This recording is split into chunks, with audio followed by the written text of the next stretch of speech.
200 years ago, 50% of children didn't survive to adulthood. Today, it's 99.8%. This is due to science, but the West has turned away from science with catastrophic results. We live in a new dark age of hysteria at the expense of reason and common sense. Children are taught what to think, not how to think. The loss of critical thinking has led to soaring youth suicide. Many respected commentators in the media have openly said they fear the US may fall into revolution. In Australia, this dark energy, spewed forth by deranged social justice school teachers and university professors, is causing our civilization to fly apart. We desperately need a solution now. Our children must take up science, but this cannot happen if they have been raised to be anti-science. 500 years of scientific advancement gave the West enormous prosperity.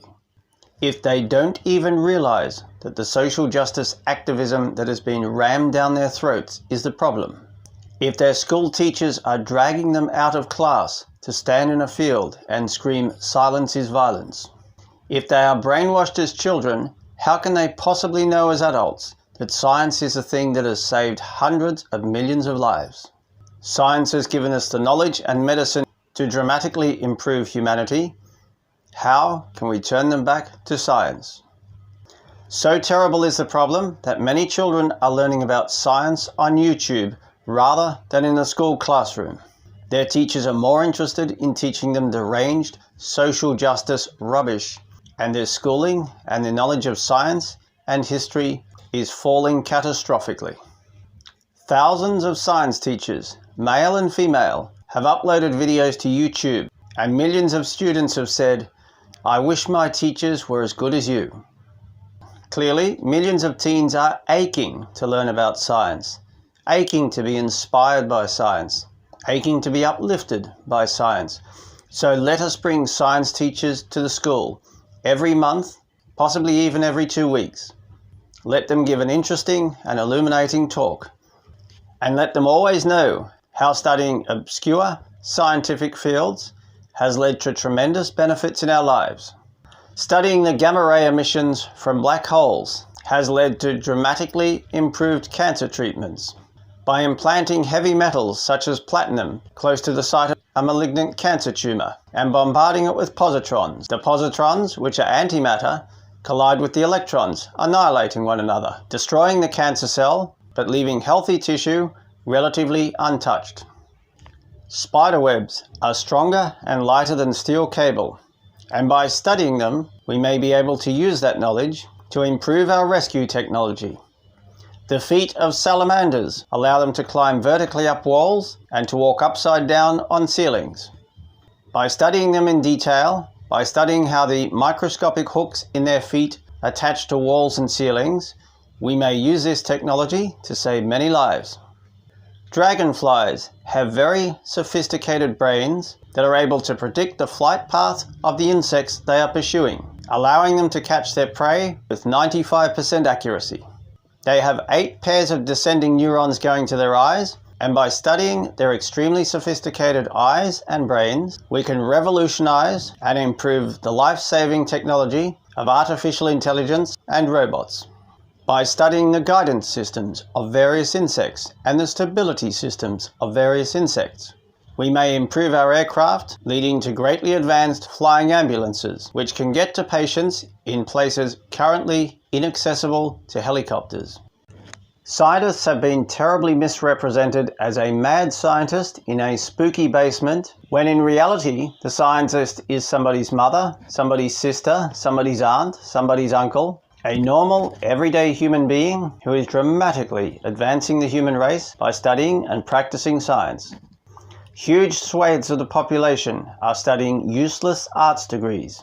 Not only are most of them deranged social justice warriors, but they endlessly bang on about climate change.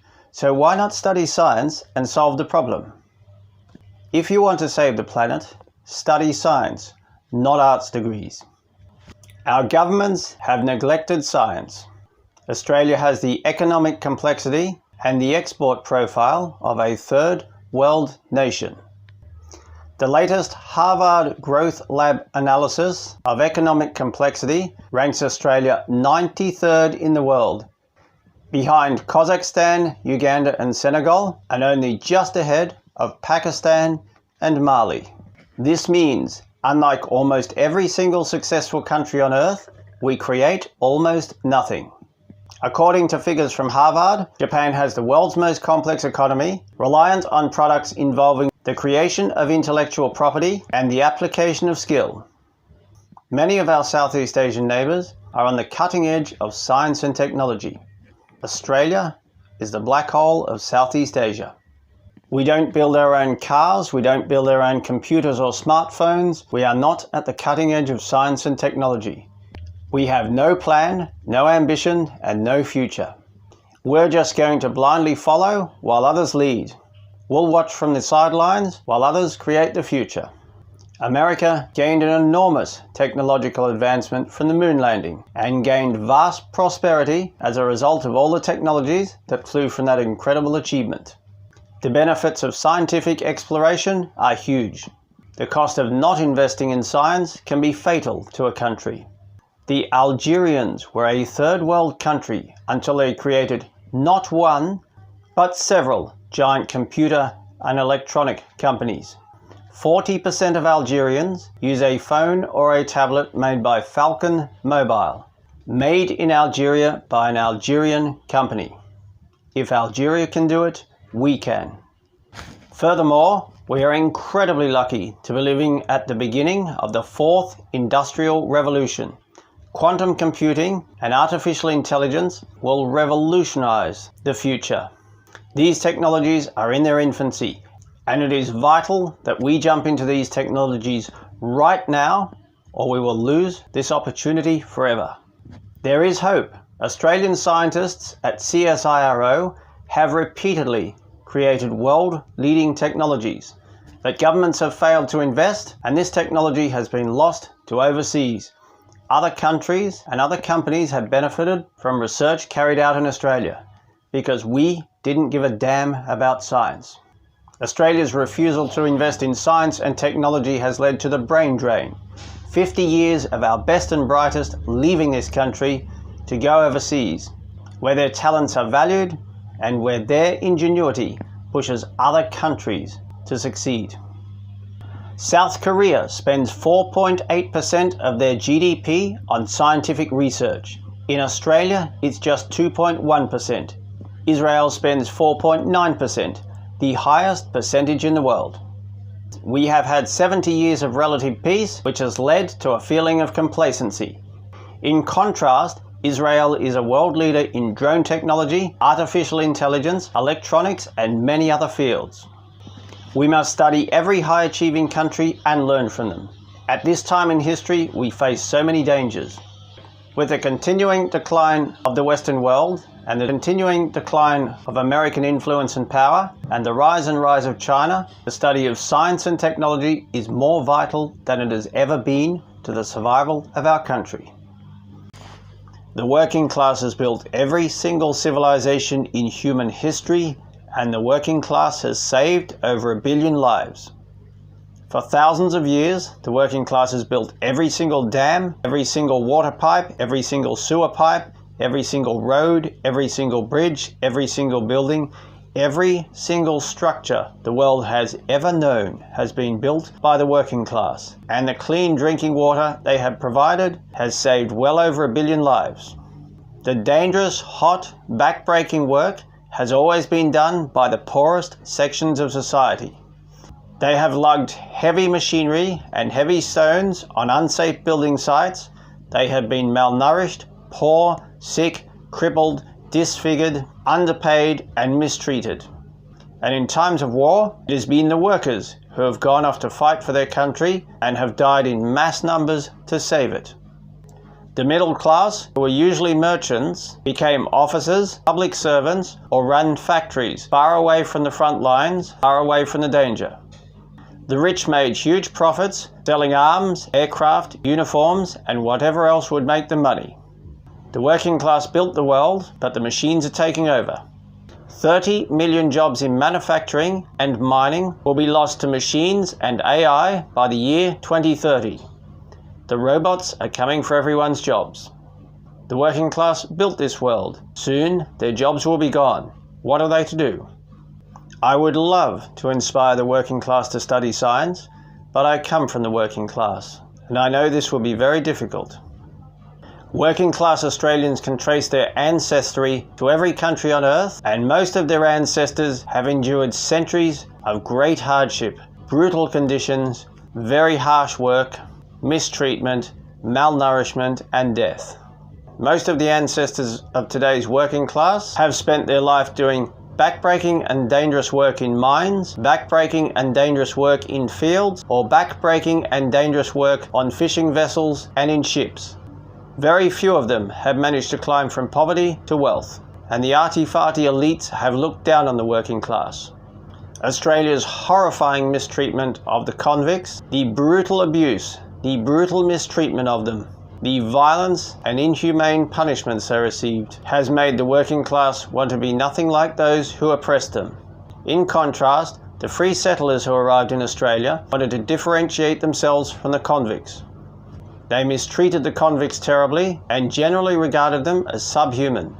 Many free settlers went overboard in trying to be refined and arty-farty, as they did not wish to be mistaken for convicts. For generations, many arty-farty people have gone to great lengths to point out they have no convict ancestry.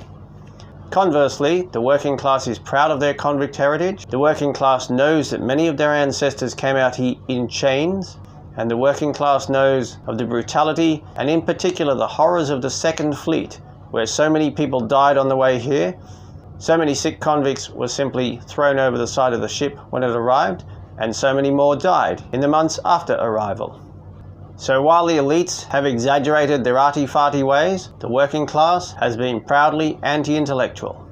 This puts us in a difficult situation.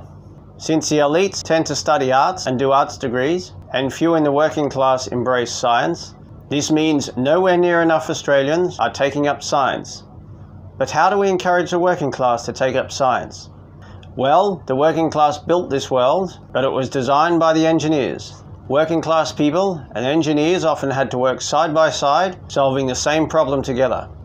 If we can convince just a few % of the working class to take up science and engineering, if we can get our schools to teach mathematics in such a way that they show the practical side of mathematics, that they show engineering mathematics used to build a bridge or a dam or a crane or a building, if we can emphasize the real world application of mathematics, then the working class will embrace it. We now have very powerful computers, very powerful number crunchers that can deal with the more advanced mathematics. If we can reshape some of our engineering and some of our science so that working class people embrace it, so that the focus on maths is minimized now that we have computers to deal with the heavier maths, if we can simplify some of the maths and tailor science and engineering to fit the working class, then we can get a trickle of working class people into science and engineering. Eventually, it will become a flood. By convincing the working class that science and engineering are working class trades, we will encourage them to take up this most noble of endeavors, that of science. The working class, using science, built this world. Let us get the working class embracing science. Then this country will have a future. Thank you, ladies and gentlemen. Cheerio.